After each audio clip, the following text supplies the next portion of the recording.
Salut à tous, ravi de vous retrouver sur canalturf.com pour évoquer le programme de ce mardi 26 avril. Un quintet plus qui aura pour cadre notamment l'hippodrome de Maison Lafitte, le prix d'Auxerre. Voici ma sélection pour cette course. J'ai placé en tête le numéro 2, Anakin Skywalker, confirmé à ce niveau. Déjà une victoire et 3 places pour lui en 8 quintets courus, deuxième de cette course l'an dernier. Je le pense capable de faire aussi bien, si ce n'est mieux, cette année. On lui posera le 3, Polo, lui aussi confirmé à ce niveau, une victoire et 4 places en 9 quintets courus. Sachez que le cheval n'a jamais terminé plus loin que 3ème en 3 courses. Sur cette piste mansonienne, le 8 ans de Ducasse vient de s'imposer dans un quintet à Fontainebleau. Il a été remonté de 7 livres, mais à mon avis conserve son mot à dire. Le numéro 11, c'est Big Nelson, qui reste sur un échec dans un quintet à Compiègne auparavant. Le cheval avait devancé 5 de ses rivaux de jour à l'occasion d'une 4ème place obtenue dans le prix du Pays Basque à Saint-Cloud. Mieux vaut donc le racheter. Le 12, Paco Kid, 4ème du prix de l'Oise, un quintet député Fermars à Compiègne devant plusieurs de ses rivaux du jour, mérite également une mention favorable, à l'instar du 13, Poème du Berlec, qui est toujours un gang malgré le poids des années. À mon avis, il n'a plus de marge de manœuvre au poids, mais il a bien fini dernièrement dans le prix du Pont des Flandres à Fontainebleau, de quoi incliner à une certaine méfiance. Le numéro 1, Eos Carcus, vient de s'imposer dans un quintet réservé à sa promotion, c'était à Saint-Cloud. Il devra composer avec 7 livres de surcharge encourue et devra ici affronter ses aînés, mais je le pense capable de tirer son épingle du jeu. Attention également au numéro 9, Dactylo.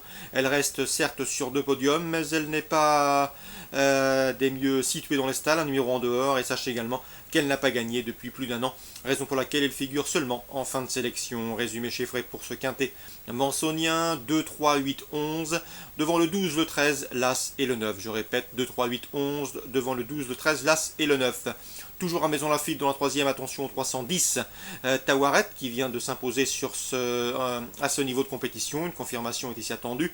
Dans le prix Servan, la liste ouest du jour, une bonne épreuve, attention rentrant, le 502 Gamart qui a remporté cette course en 2013. Il s'est classé 4ème il y a 2 ans, 2014. Je le pense une nouvelle fois capable de terminer sur le podium, le 502 Gamart.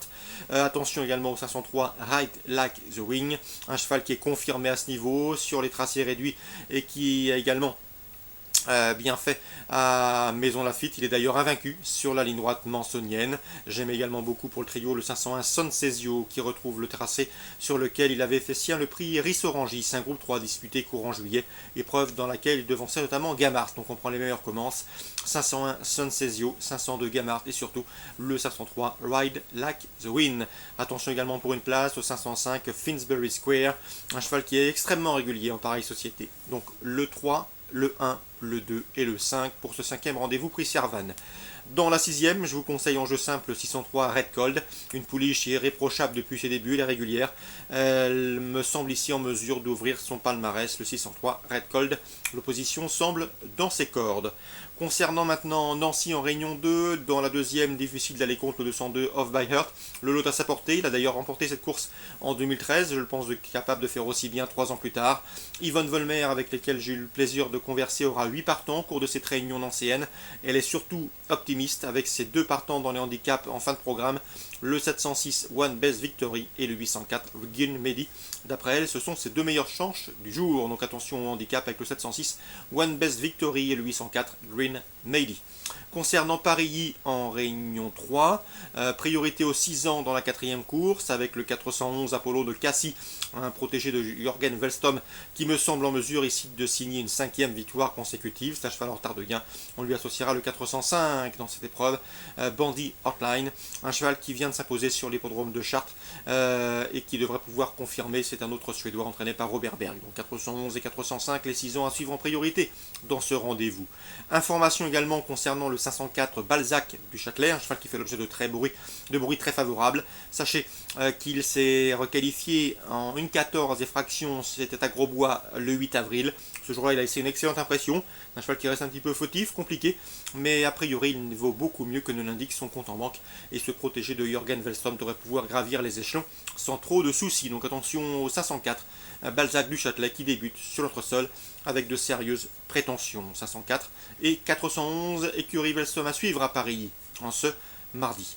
Concernant Vincennes maintenant, Réunion 5, j'ai ciblé la 2e course avec le 210 Drôle de Gosse, un cheval qui n'a pas été ridicule face au meilleur de sa promotion sous la selle en début d'année.